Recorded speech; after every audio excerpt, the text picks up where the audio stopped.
Es muy común que cuando hablamos de un diagnóstico médico o de ciencia en general, exista esta expectativa de precisión absoluta. O sea, como si fuera ingeniería pura o, no sé, matemática simple. Claro, sí, se percibe como algo totalmente binario. O está roto o no está roto, digamos. Exacto.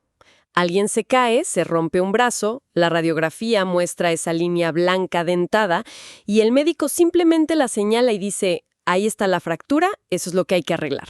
Y ya está. Es una visión muy reconfortante, la verdad, porque a los seres humanos nos encanta que las cosas sean visibles, que sean tangibles, fáciles de categorizar. Pero esa es la ilusión que solemos tener desde afuera. La realidad de la medicina y de la investigación científica es muchísimo más compleja. Queremos respuestas claras y definitivas, pero la mayor parte del tiempo los profesionales de la salud están navegando en un mar gigante de incertidumbre. Un océano, diría yo. Especialmente hoy en día. Totalmente. Y ahí es donde la máquina de rayos X metafórica se queda corta. Porque vivimos en una era donde no nos falta información. Al contrario, estamos inundados de ella. Sí, el problema ahora es el exceso, no la falta de datos. Tal cual. Por eso, en la inmersión profunda de hoy, vamos a explorar cómo un médico o un investigador logra distinguir entre un estudio que verdaderamente puede salvar vidas y lo que es simplemente, pues, ruido estadístico. Y para lograrlo vamos a desentrañar una serie de apuntes y presentaciones universitarias enfocadas en la metodología de la investigación científica, específicamente en ciencias de la salud. Es material de clase fascinante. Nuestra misión para quienes nos escuchan hoy es revelar ese detrás de escena. Desde cómo funciona la psicología de un investigador hasta los marcos estructurados que usan para encontrar, digamos, la aguja en el inmenso pajar de los datos médicos globales. Así es, y para empezar a construir este panorama, tenemos que ir a las bases de los apuntes. Primero, definen qué es la ciencia. Y me parece clave porque no surge por arte de magia, no. No, ni es un destello de genialidad aislada de alguien en un garaje. Exacto. El conocimiento científico no es simplemente acumular datos al azar. Se define, fundamentalmente, como un conjunto de conocimientos sistemáticos y comprobables. Ajá. Y su propósito es estudiar, explicar y predecir los fenómenos del universo observable. Y la única manera de lograr eso de forma confiable es, pues, no dependiendo de corazonadas. Claro, no puedes operar a alguien por una corazonada. Definitivamente no. Se hace a través de la observación rigurosa y la experimentación metódica. Es un sistema diseñado para quitar nuestras suposiciones del camino y ver cómo funciona realmente la naturaleza. Esa idea de quitar las suposiciones me lleva a una analogía que siempre me gusta usar. A ver qué te parece. A ver, cuéntame. Yo veo el método científico como una receta de cocina de código abierto. O sea, imaginemos lo siguiente. No basta con que un chef famosísimo prepare un plato increíble a puerta cerrada y nos diga que es delicioso. Claro, tienes que poder replicarlo. Exacto. Para que ese proceso sea considerado ciencia, esa receta tiene que ser racional, analítica, clara, precisa y explicativa. Y sobre todo, verificable. Ese es el punto crítico, la verificabilidad. Sí, significa que cualquier otra persona en el mundo, ya sea en un laboratorio en Tokio o, no sé, en un hospital en Buenos Aires, debe poder agarrar esa receta, seguir los mismos pasos, usar los mismos ingredientes y obtener exactamente el mismo resultado. Lo que en el ámbito académico llamamos reproducibilidad. Es una excelente analogía para visualizar el proceso. Gracias. Es que ayuda a bajar un poco el concepto, ¿no? Sí, muchísimo. Y si conectamos este concepto de la receta de código abierto con las ciencias de la salud, vemos que se traduce directamente en lo que los médicos llaman el método clínico. Que vendría a ser como la aplicación de todo esto, pero al paciente que tienes enfrente. Tal cual.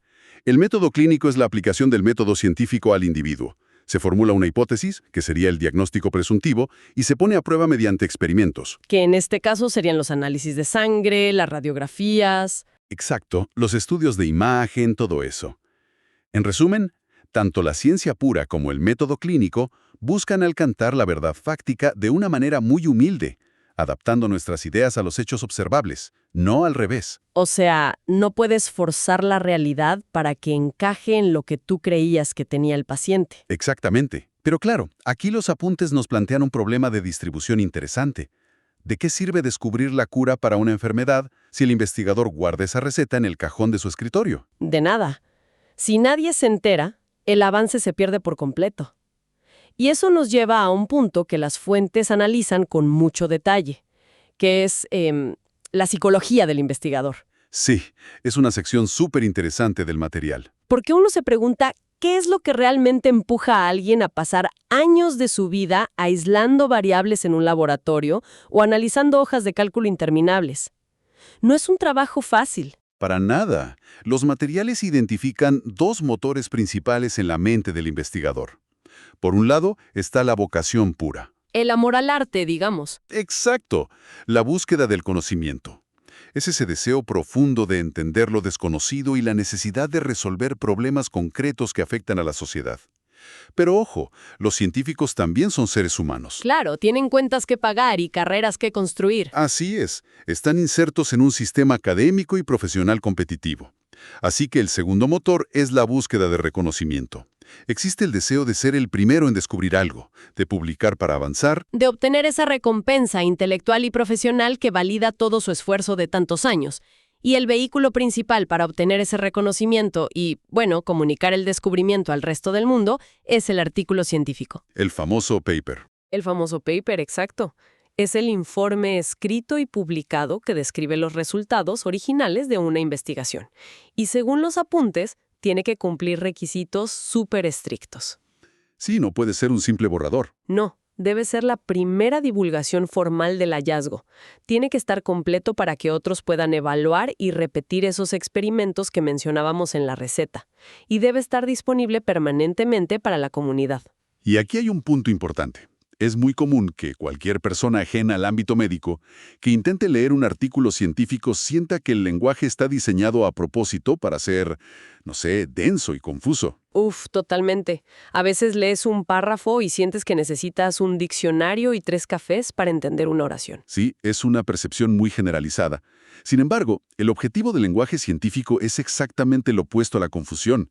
Tiene que ser extremadamente funcional. O sea, no buscan sonar elegantes ni ganar un premio de literatura. Para nada. Las características de este lenguaje son rígidas. Debe ser claro, preciso, conciso e inequívoco. Y la palabra clave aquí es inequívoco.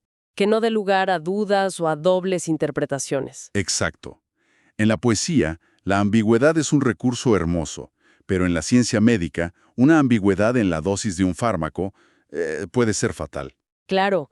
Imagínate que un médico escriba en el estudio administrar un poco del medicamento cuando el paciente se sienta mal. Eso no es reproducible. Sería un desastre. Ese nivel de precisión requiere prácticamente estandarizar cada palabra para que funcione como una constante matemática, ¿no? Sí, y por eso la comunicación científica en salud suena tan árida. Está regida por sistemas normativos internacionales. Hablamos del uso obligatorio del Sistema Internacional de Unidades para medir desde el peso hasta la concentración en sangre. Nada de una pizca de sal o un chorrito. Exacto. Se usa la taxonomía biológica oficial para nombrar bacterias, la clasificación internacional de enfermedades para los diagnósticos, todo.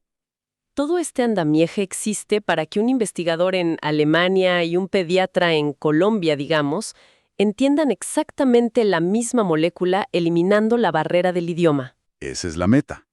Ahora, si avanzamos en el proceso, imaginemos que ya tenemos miles o millones de estos artículos perfectamente estandarizados. ¿Dónde habitan?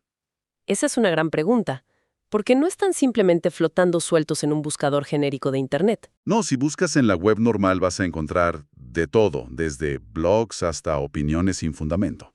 Exacto. Viven en repositorios muy específicos llamados bases de datos biomédicas.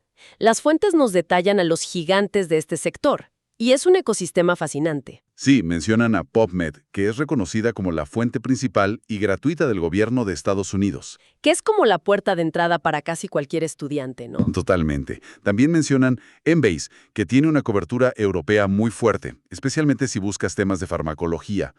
Scopus y Web of Science, que son monstruos multidisciplinarios con un volumen gigantesco. Y finalmente mencionan a la Cochrane Library, que es famosa por sus revisiones sistemáticas. Es fundamental entender estas bases porque no todas sirven para lo mismo.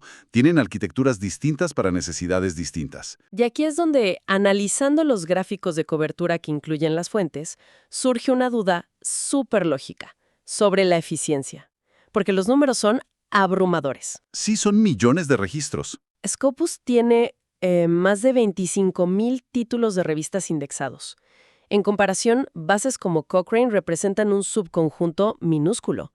Entonces, si Scopus o PubMed tienen muchísimo más volumen, ¿por qué un médico perdería el tiempo consultando una base tan pequeña?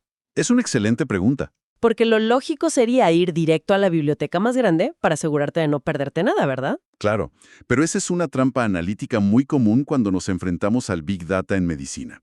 Confundir el volumen total de información con la especificidad y la calidad clínica. Ah, ok. Es como preferir buscar una aguja en el pajar más grande del mundo solo porque es el más grande. Exactamente. Y aquí es donde entra en juego el concepto de la revisión sistemática, que es el núcleo de Cochrane. Cochrane no publica millones de ensayos clínicos nuevos. Sus investigadores toman una pregunta específica y rastrean absolutamente todos los estudios en esas bases gigantes. O sea, hacen el trabajo sucio de buscar en el pajar gigante por ti. ¿Sí? Hacen un filtrado exhaustivo.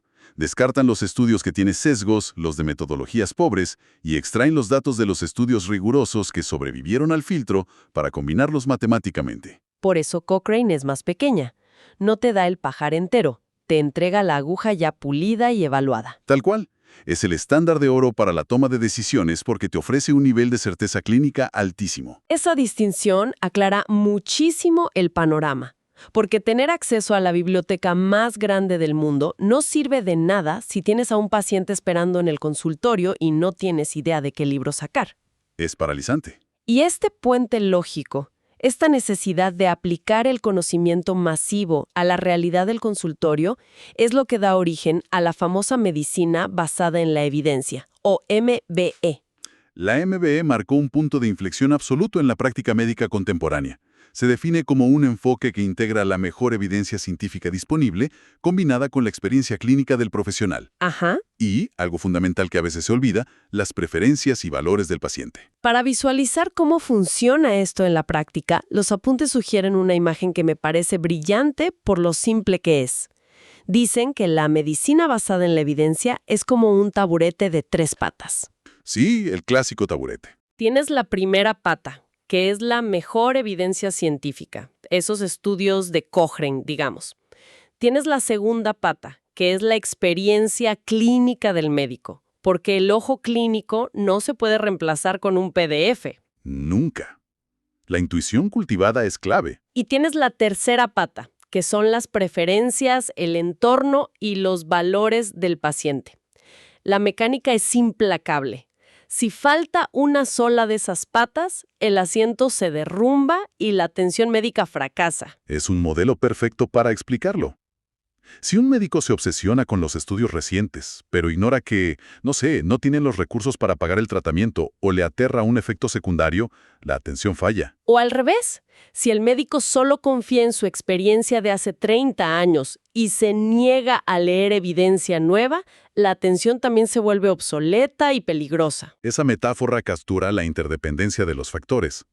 Y para asegurar que el taburete se mantenga firme, la metodología establece un proceso de 5 pasos. El paso 1 es formular una pregunta clínica estructurada. Que es lo más difícil a veces. Sí.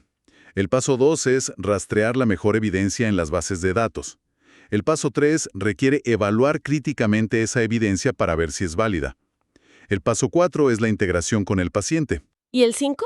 El 5 es la autoevaluación, donde el profesional revisa el desempeño de esa decisión para mejorar en el futuro.